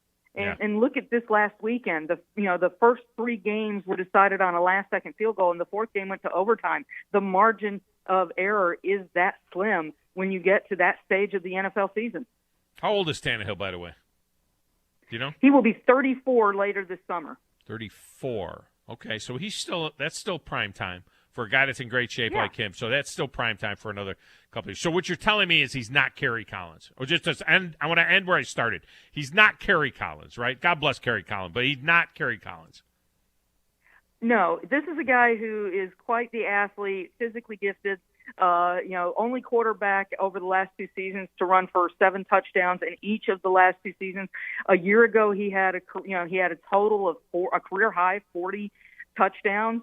It just feels like, he had a couple bad days, and one of them just happened to be Saturday in a playoff game. Teresa Walker's been our guest. T-Dub, appreciate you as always, and we'll look forward to chatting again down the road. Sounds good. Thank you, Tom. All right, thank you. I mean, do you need one of these studs? We got, Brady, Mahomes, Brady, the last 3. But Brady's pretty much done. One way or the other, it looks like he's done. Nick Foles won, and before that it was Brady. But it was Matt Ryan. It was just the game was too long. I mean, if the game was 58 minutes, Matt Ryan won a Super Bowl. Brady just pulled that out of his rectum. All right, so there's that. Then it was Peyton. Before that was Brady again. That was Russell Wilson. It's going to be interesting to see how history treats Russell Wilson. I mean, I don't know that Russell Wilson is a lead pipe cinch Hall of Famer. But it was Russell Wilson. Oh, God, it was one of them spasms. Before Russell Wilson was Joe Flacco. Remember, he got paid. Joe Flacco got paid. Eli won. Aaron Rodgers. Drew Brees. Ben. Eli. Peyton Manning. Ben. I mean, do you have to have one of those guys? Every once in a while, you can sprinkle in one of these guys that's not one of those guys. Every once in a while, you get a, like outside of Nick Foles, who's like that guy in the last decade at least. Nobody. I would say Flacco. You'd have to go back to Flacco. Well, Flacco got paid though. Yeah, I know, but Flacco was. Flacco wasn't a stud. You know what I mean? So Flacco I mean, he wasn't a stud. Yeah. So you got Flacco and Foles that are guys that wouldn't be like super elite. Yeah. That won. Then you'd have to go back to. See, I don't think Eli was super elite. I think that Ryan Tannehill is as good as Eli Manning, to be honest with you. Eli just had 2 incredible runs and great defense. Remember, they scored like 17 points and 21 points in the other one. They were 21-17 and 17-14 into 2 Super Bowl wins. It was defense that won those for him. You'd have to go all the way back to the Ravens. Dilfer? I mean, look. Huh? Dilfer? Is that what you meant? The Ravens won 2 Super Bowls with Trent Dilfer and Joe Flacco. Yeah. And the one with Joe Flacco had a game. Flacco was the MVP of that game at the Mercedes-Benz Superdome. That Broncos game too, though. That heave. I mean, just to get him there. Yeah, just to get him there. I mean, that was big on him. But that Super Bowl, the Harbaugh Bowl, Flacco and Kaepernick, that was 34-31. That game. That was a pretty good game down there. Remember when the lights went out? Yep. Oh yeah. The lights went out there. Like right after they did their introduction. Or no, it was during the game. It was during the game. first quarter. That's right. I'm sorry. Yeah. It was in the first quarter. Yeah. I knew it was early. Sorry. Yeah. Kurt Warner, Elway, Favre. This century, you have 2 Super Bowls that were won. I'd say 4 Super Bowls, and tell me how you feel about Russell Wilson. Where is Russell Wilson right now? I mean, if you look at Russell Wilson right now, because Russell Wilson without the Legion of Boom, now he was great. They won 43-8, but they could have won 10-8 in that game. You know what I mean? The defense was ridiculous. Malcolm Smith was the MVP in that Super Bowl in MetLife Stadium. But where is Russ right now? I mean, if I told you got Mahomes, you got. Would you take Josh Allen over Russell Wilson right now? Yes. Yes. Yeah. Okay. Would you take Justin Herbert over Russell Wilson right now? Of course. Joe Burrow. Of course. Really? Yeah. I mean, right now, Joe Burrow. Yep. 1 year. One big year. Yep. Because I like the way Joe Burrow carries himself. I think he's a smart quarterback, and I think he's got the talent. So then there's Brady Rodgers. Right now. Right now, I mean, they're going to be 1-2 in the MVP. Yeah, I know. That's for what this stinks. past year. That's what's crazy about it. Yeah, because I mean, just saying regular season stats, but quarterback this year. Yeah, I mean, Russell Wilson's barely a top 10 quarterback. Yeah, definitely. He's barely a top 10 quarterback right now. So Dak Prescott, Russell Wilson. If Russell Wilson went to the Cowboys, are the Cowboys better than they are with Dak Prescott? I say no. I think Russell Wilson and Dak Prescott are very similar. Are the Cowboys a better team with Russell Wilson than they would be with Dak Prescott? I don't know. You might get the same out of that. You might get the same production. 12-4 and losing a playoff. I don't think you're going to get anything different. I'm sorry, 12-5. 17-game season. All right, let me get a break. When we come back, Nancy Armour of the USA Today wrote a very interesting piece on Aaron Rodgers that tells you more about where we're at socially than you might think.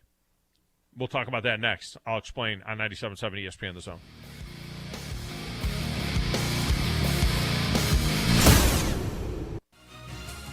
You're listening to the Thom Abraham Show on 97.7 ESPN The Zone. This is Brent Musburger's VSiN Action Update on 97.7 ESPN The Zone.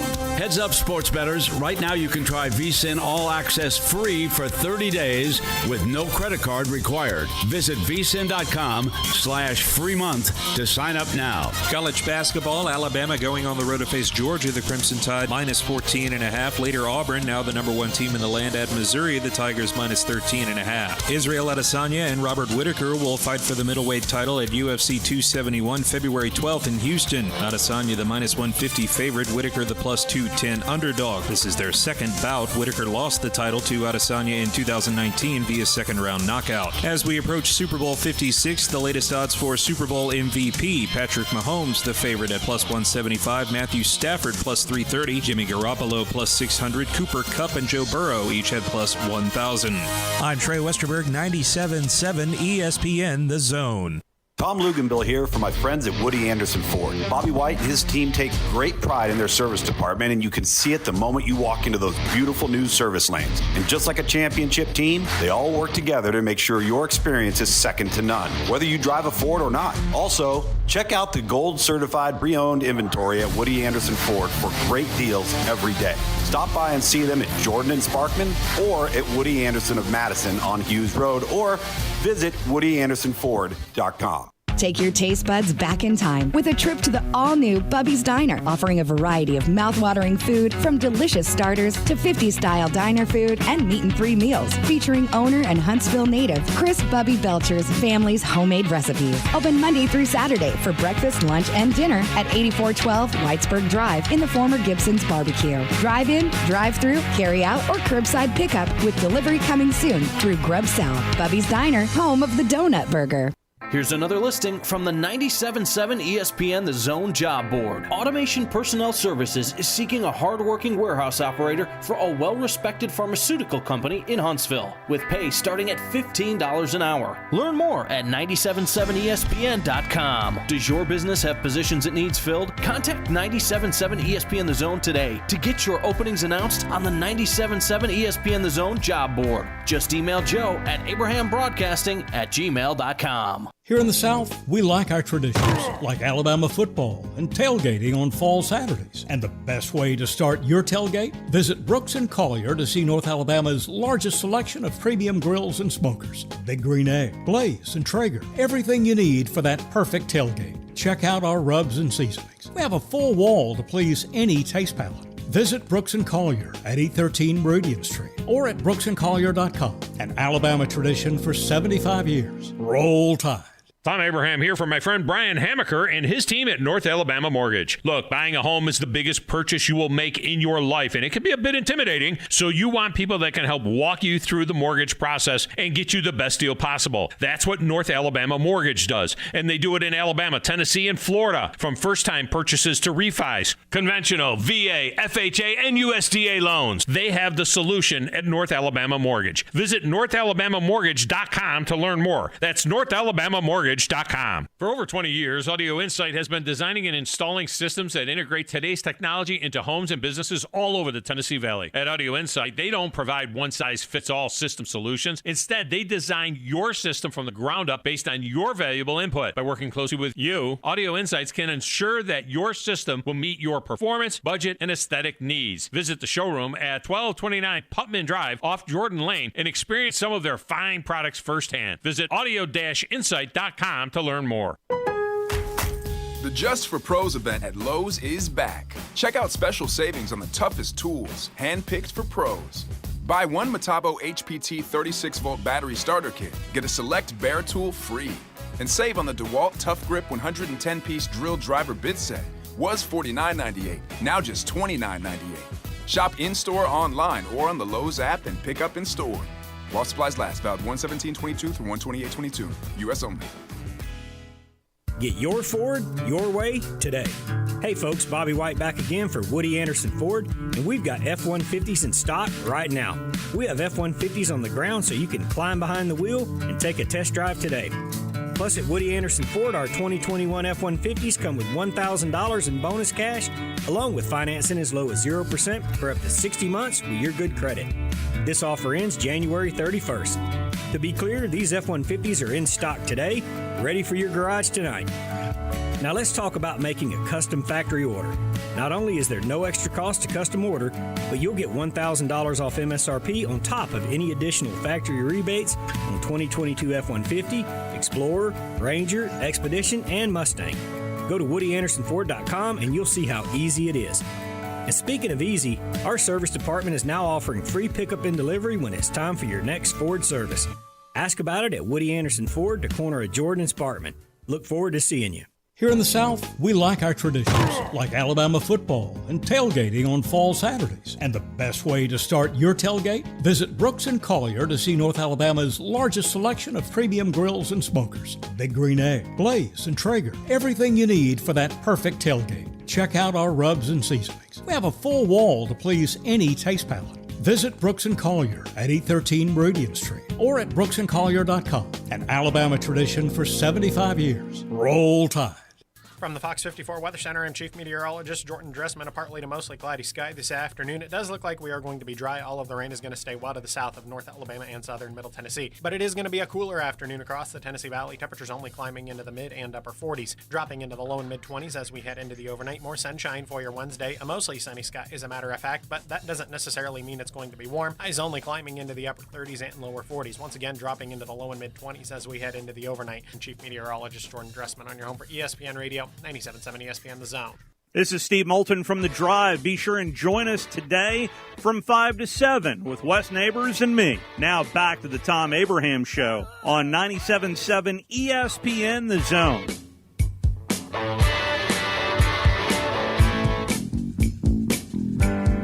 This segment of the Thom Abraham Show is brought to you by my back spasm. Brought to you by the fine folks at TOC Sports. The Orthopedic Center is there for all your injury needs, your orthopedic needs, and if you need to see an orthopedic, I suggest you see the fine docs at TOC. They've been doing this for over 20 years in the Tennessee Valley. They are all over the Valley as well, with locations everywhere for you, including their downtown facility at the hospital, which is just absolutely tremendous. If you see that thing down there, if you've ever been there and had a chance to visit the rehab center and everything else that TOC does, they're fantastic. They take care of the Huntsville Havoc. They take care of Alabama A&M Bulldogs. They take care of most of the high schools in the region. They can take care of you. It's TOC Sports. Grizz, what does the new USFL have in common with the Super Bowl? I'll tell you what. I'm not you ready for this? Yeah, go ahead. Just announced. Yeah. At a press conference at Protective Stadium in Birmingham, which I was invited to, and I got this radio show that I'm doing right now, so it didn't make it down there. Anyway, check this out. Yeah, the inaugural game for the USFL will be the New Jersey Generals and the Birmingham Stallions from Protective Stadium on Saturday night, April the 16th, and the game will be televised live on both NBC and Fox. Very cool. Not NBC SN, which doesn't exist anymore. Yeah. Not FS1. We're talking about the broadcast stations, right. NBC and Fox. This is the first time that a professional football game is being aired on two competitive broadcast networks since Super Bowl I aired on NBC and CBS January 15th, 1967. The NBC was the AFL broadcaster, and CBS was the NFL broadcaster. Yeah. And the first Super Bowl was on both networks. Both networks. That's the last time a sports competition, any kind of sports competition, was aired on two broadcast networks at the same time. And the opening night game between the Generals and the Stallions, our Birmingham Stallions, will be live on both NBC and Fox. Now, it was also announced, of course, that all of the games will be played in Birmingham, which we knew. All right, but it's official now that all the games will be played in Birmingham. 7 to 11 games will be over at Legion Field. The rest of them will be at Protective Stadium. Very cool. Yeah. It's only a matter of time before all this stuff merges, and then they all just try to make more money because they just want to put more outlets. You know what I mean? There's just going to be – it'll be interesting Fox and NBC is just going to end up just – it'll be interesting to see what the impact is on the XFL's plans. You know, because the XFL is going to end up on ESPN, ABC, my guess. So it'll be interesting to see. Now, that's a year away. This begins here April 16th. There will be 22 games on NBC sports channels, 9 of them on NBC broadcast TV. 9. That's almost as many as they do in the NFL. Yeah, that's awesome. 9 on NBC. USA Network will get 9, and Peacock will get 4. There'll also be 22 games carried on the Fox networks, with 14 of them on the mothership Fox, on the big station, and 8 of them on FS1. So that's big news. That's big news. And Brian Woods is the co-founder of the new USFL. He is president of football operations. Former Dallas Cowboys standout and longtime NFL on Fox analyst Daryl Johnston, who was involved in the alliance with us. Daryl Johnston is the executive vice president of football operations. Mike Pereira is the head of officiating. And Fox Sports' Edward Hartman is the executive vice president of business operations. So if a spring league has a shot, this one has a shot. I think it'll be an NBC and Fox on the same night. That's kind of cool. All right, Nancy Armour writes for the USA Today. And she wrote the following. Listen to this. The San Francisco 49ers aren't the only ones who ought to be giving thanks for Robbie Gould. By eliminating Aaron Rodgers and the Green Bay Packers from the playoffs Saturday night, the 49er kicker spared Commissioner Roger Goodell and the NFL a colossal headache. No longer do they have to fear Rodgers overshadowing the Super Bowl with his dangerous misinformation about COVID-19 and vaccines proven to minimize the virus' worst effects. They don't have to grit their teeth and watch as Rodgers whines to the world, literally, giving the global attention the Super Bowl commands about he and other unconventional intellects are being, quote, silenced, end quote. Goodell and the NFL will never say this, of course, but after having largely been a model of responsibility over the past 2 years, all but requiring vaccines and sharing data with federal health officials to help better understand how the virus works, they have to have been sick at the possibility of Rodgers using their showcase to undermine the good work that they've done. And before anyone starts squawking about freedom, of course Rodgers has the right to decide if he gets vaccinated or not. The problem is that he parrots conspiracy theories and junk science to rationalize that decision, then paints factual rebuttals to the nonsense as some grand plot to censor opposing views or stifle debate. Rodgers can't resist the opportunity to craft the narrative or display his enlightened thinking. When he thought ESPN was teeing up a hit piece on him, he gave a reporter a half hour last week to make sure he got his views in. He shows up on Pat McAfee's show each week, making subtle digs with what he's wearing or what's on his bookshelf. And the Super Bowl, had the Packers made it, would have been the ultimate platform to do that, providing Rodgers endless opportunity to right the wrongs of the world as he sees it. I don't want to apologize for being myself. I just want to be myself, said Rodgers. All right, now, having said that, let me just say this. I'm vaccinated. Grizz is vaccinated. I'm boosted. I don't know if Grizz is boosted. Not yet. I'm vaxxed. But you know what? When did this not become a free country anymore? I mean, when is it? Why is it that because Aaron Rodgers doesn't believe in the vaccine or he believes in other methods of protecting himself from COVID, and maybe doesn't believe that COVID is the thing that, necessarily has been as big a deal as we have made it in our society, that his opinion is no good? Why is it that only people like Nancy Armour can have an opinion, and that if you don't agree with their opinion, they don't tolerate you? Thank God Aaron Rodgers isn't going to the Super Bowl, because now we don't have to cancel him. We don't have to just blow him off because he thinks that there are other ways to combat COVID, or maybe doesn't think that COVID is much as what it was made out to be. Now, look, I don't necessarily feel that way, and I'm politically extremely conservative. Well, I've lost friends to this thing. We lost Bama Zach to this.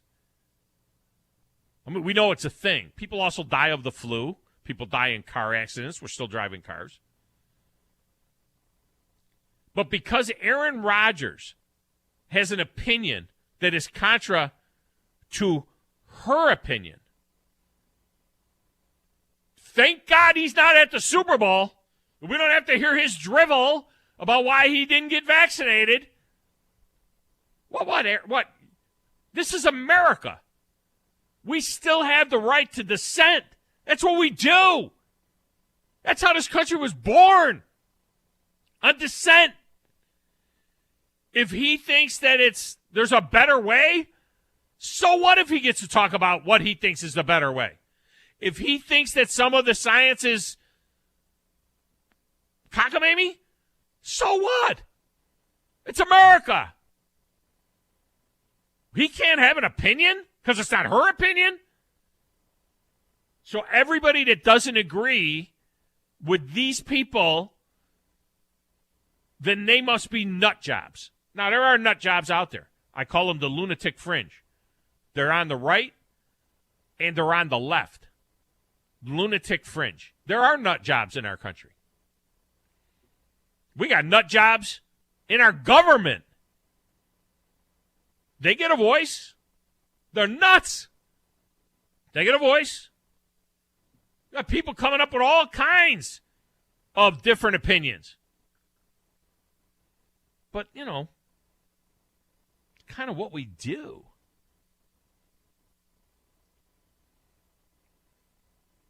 Kramer says Aaron Rodgers wouldn't be talking about the vaccine if they just quit asking him about it. Yeah.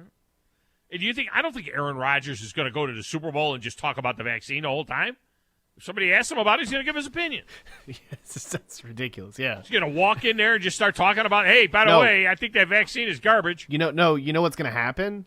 It's like the whole time before the Super Bowl or before the NFC Championship game, it would just literally be about Aaron Rodgers and talking about it. Like that, they would drive that narrative. It wouldn't just be like Aaron Rodgers coming out and talking about it. Yeah. It would be them constantly promoting that weird narrative where it's just like, leave the guy alone. It's not like he's AB over here producing fake cards and trying to like. No, that would be okay. You know what I mean? It would be better if Antonio Brown went to the Super Bowl. I think she would have been okay with that, man. Yeah. And he's over here talking about wanting to play with Lamar Jackson and going on all these podcasts and talking about, his single and all this other stuff. I mean, it's just, it's nuts. Aaron Rodgers kind of kept it under wraps and kind of didn't say anything. You know what I mean? He just said because he didn't want to have to deal with it. So. All right, finally, baseball met yesterday. They're going to meet again today, Grizz, in an effort to get a CBA pounded out. Yeah, Meeting is come good. on. I'm glad that they're talking. Right, Yeah. keep talking, get it figured out, keep negotiating. The idea is negotiating. Yeah, I understand the players rejected some of the owners' proposals, but then the players came off of some other stuff and vice versa. Just keep talking and get it done before spring training starts. And let's just keep on keeping on. But tonight at 5 o'clock, we're going to find out that most likely that only David Ortiz is going into the Baseball Hall of Fame. Yeah. About half of the ballots are known right now. And of the half of the ballots that are known right now, you have to be named on 75% of the ballots. Barry Bonds is on 78% of the known ballots. Yeah. Roger Clemens is on 77% of the known ballots. David Ortiz is on 84% of the known ballots. Now, Ortiz, we don't know how the unknown ballots will pull him down. He's going to come down. He's going to be close to, you watch, he'll come close to 75. He'll get in, but he'll be like 76, 77%. Yeah. The people who release their ballots generally are the ones that are the ones that will vote for steroid guys. Now, last year, Bonds and Clemens got 61.8%. Okay? They dropped 11% from the known ballots, all right, that were public. All right? Their actual percentage was 11% less than the known ballot. So what's going to happen here is Bonds and Clemens, who were at 62% last year, are probably going to fall 10 or 11% again. They're probably going to be around 65 or 66%. And they're not going to get in. Roger Clemens never failed a drug test, a PED test. He never failed a test. He said he never used it. Yeah. He was accused of lying to Congress about not using PEDs. He sued them for that. He was found not guilty in terms of perjuring himself. That he was accused and charged with perjury in Congress, that he perjured himself by saying that he never used PEDs. They litigated that, and he won the case. So he was not charged ultimately. He was never convicted of perjury. Yeah. Never convicted of lying to thing. Never failed the test. But there's this cloud of doubt. We just assume. Right. And because we assume he's guilty. And it's just these weird grudges that these baseball writers just continue to hold, that they'll die. Yeah. They'll die on their grave, to their grave, just to fight these urges to like not vote someone in based off of what we've dealt with. Like I heard earlier on Greeny, we've dealt with steroids like how long? Like we've probably talked about this narrative and talked about this affecting other sports, not only baseball. And it's just, I feel like it's norm now. Like, and I feel like that it should be. And do we know? Yeah. Do we know how many guys that are in did or did not? Right. You know what I mean? We don't know. And look, I like Mike Piazza. I love Mike Piazza. I'm glad he got in. We don't know. We don't really know if. There was always rumor, but we don't know. Innuendo. No pun intended. Innuendo. You take a shot in the ass. Just innuendo. All right, let me get out of here. It's Thom Abraham Show. We'll come back and tell you what to watch on TV tonight. 97.7 ESPN The Zone.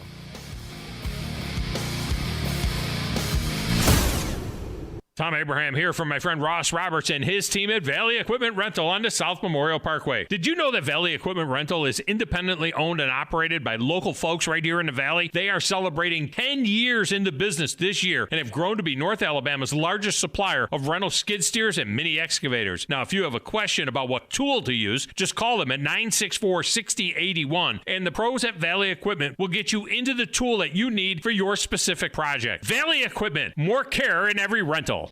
Hey there, Bob Baumhauer here. Baumhauer's Victory Grill is your big game headquarters all fall long. And with our new fall features, every day is game day at Baumhauer's Victory Grill. Try our pregame starters, including our homemade onion strings, always fresh hot lips, and our all-new Buffalo Dippin' Chicken appetizer. Our main events include incredible chicken, fish, and shrimp selections, always featuring local Alabama Gulf seafood. And don't forget our Sunday Blitz, 11 to 6. Baumhauer's Victory Grill. Legendary fun, legendary food. Hi, everybody. Eli Gold here. Right now, indoor air quality occupies top-of-mind awareness for families and business owners. Rick Smith and the trusted professionals at Environmental Comfort Systems can take care of your indoor air quality concerns with their state-of-the-art indoor air quality solutions. Environmental Comfort's indoor air quality systems remove 99.9% of airborne contaminants so you and your family can breathe clean, fresh air. If anyone in your family suffers from allergies, or if you just want the security of knowing the air you breathe inside your home is free from viruses, bacteria, pet dander, dust, and odors, Environmental Comfort Systems are the professionals to call. Environmental Comfort also carries state-of-the-art, high-efficiency comfort systems that increase home comfort, keep humidity in check, and help you save money on your energy bills. Give my friend Rick a call or visit them online at envcomfort.com and breathe cleaner air today. Environmental Comfort Systems, Alabama license number 92314. Ann Adams with Berkshire Hathaway Rise Real Estate is the one name to know if you're buying or selling real estate. With years of local experience, Ann Adams offers buyers in-depth knowledge of the local housing market and will narrow available properties down to those you'll be interested in so you can save time when shopping for your new home. If you're ready to sell, Ann offers a seamless process using accurate pricing and expert negotiation skills to make sure you get a fair price for your home. Call Ann Adams today at 256-337-2625 or log on bhhsriserealestate.com. Are you in the market for a recreational vehicle? Do you want to get out and see more of this beautiful country? Well, imagine hearing the laughter of your little ones enjoying gooey s'mores by a cozy campfire and making lasting memories with your friends and family from the comfort of a new camper. We can make your dreams come true at Hall's RV. With over 15 years in the camping business, we know how to get our customers into the perfect camper. We have several models and floor plans here for you to choose from, both new and used. We're family owned and operated with fantastic deals and great service. Everyone wants to work with people they can trust, so come on down to Hall's RV and get the deal of a lifetime. We'll treat you right and get you on the road in the camper of your dreams. Visit us on Highway 431 in Albertville. Hall's RVs, where we sell fun. or see us on the web at www.hallsrvsales.com. Taco Bell presents a get-out-of-bedtime story. It's time to wake up from this amazing dream, even though you're jet skiing on lemonade. How extreme! And oh, look at that, you just won the lottery. Is that a castle? Take the keys, it's your property. What's better than swimming in space? Just wait for the big reveal. It's Taco Bell breakfast and it's actually real. So it's time to wake up and bid your dreams farewell. Because toasted breakfast burritos are waiting for you. Only at Taco Bell. At participating Taco Bell locations near you during breakfast hours only. This is Wes Neighbors talking to Chris Haygood of Bob Wallace Appliance. Chris, what sets you apart from other appliance dealerships? Wes, these appliances are going into the most used room in your house, your kitchen. The way we have these appliances displayed, it's easy for you to visualize how they'll look in your home. Wes, what sets us apart is the people. They're well trained. In fact, they live and breathe these appliances. And if you need service, you'll really appreciate our parts department. Contact Bob Wallace Appliance at 256-533-2121. Making a resolution to stop making resolutions? Power move. Going to bed 3 hours before the ball drops? Power move. Switching to extra reliable internet from WOW with speeds up to 1 gig? Power move. Get the speed you need starting with Internet 100 for just $19.99 a month. And get your first month free. Plus, learn how to get up to $300 on us. Sign up at wowway.com today. Wow. Limited to new customers with auto pay and paperless billing. Offer subject to change. Restrictions and terms apply. Hey there, UAH fans. I'm Morris Lilienthal. If you've been injured in an accident, visit morristheattorney.com right now to get the help you need. Don't let the insurance company take advantage of you. I have personally helped over 4,000 clients with their injury claims, and I'm ready to help you too. My firm, Martinson & Beeson, has been helping clients for over 80 years, and we have received over 300 5-star Google reviews. Get in touch with me right now by visiting morristheattorney.com. There's no charge for our meeting. Again, that's morristheattorney.com. Look forward to helping you. Go Chargers. No representation is made that the quality of legal services to be performed is greater than the quality of legal services performed by other lawyers. Leading the way for sports talk in North Alabama. Winning is the only thing that matters. Thank you. Yes, amen, I say yes. 97.7 ESPN, The Zone. So I'm going to watch it on TV. The game's on. Oh, I almost forgot. I'll be right there. We like sports and we don't care who knows. From shooting hoops to the Super Bowl. We like sports and we don't care who knows. Football, tennis, hockey, golf. The game is starting. Everyone is here. I got my snacks, my friends, and a beer. So I'm going to watch it on TV. Are you ready for football? A Monday night party! So I'm going to watch it on TV.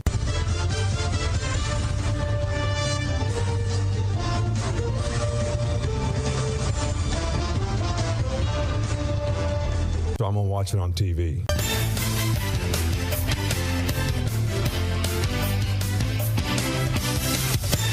What to watch on TV tonight is brought to you by the fine folks at Audio Insight, where really Audio Insight, they'll do a tremendous job.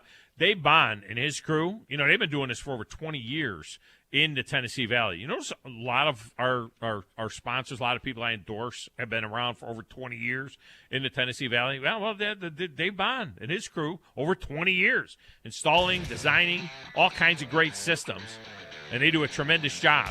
They know that one size does not fit all, and they're going to get it done for you. Visit audio-insight.com to learn more. Audio-insight.com. Baseball Hall of Fame announcement on the MLB Network coming up tonight at 5. And then how about a little college basketball double dip, SEC-style, Alabama and Auburn playing back-to-back games. Alabama at Georgia, that's at 5:30 on the SEC Network. Of course, we'll have that game for you right here as well. And then the Auburn-Missouri game is right after that one. So you'll like all of that.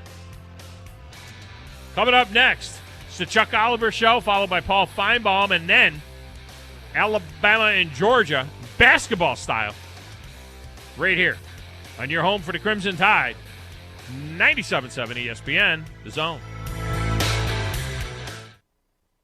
Thom Abraham here from my friend Ross Roberts and his team at Valley Equipment Rental on the South Memorial Parkway. Did you know that Valley Equipment Rental is independently The Drive with Wes Neighbors and Steve Moulton. From today's headlines to the guests you want to hear from. Who wants to party? Listen in and join in. Weekday afternoons starting at 5. 97.7 ESPN, The Zone.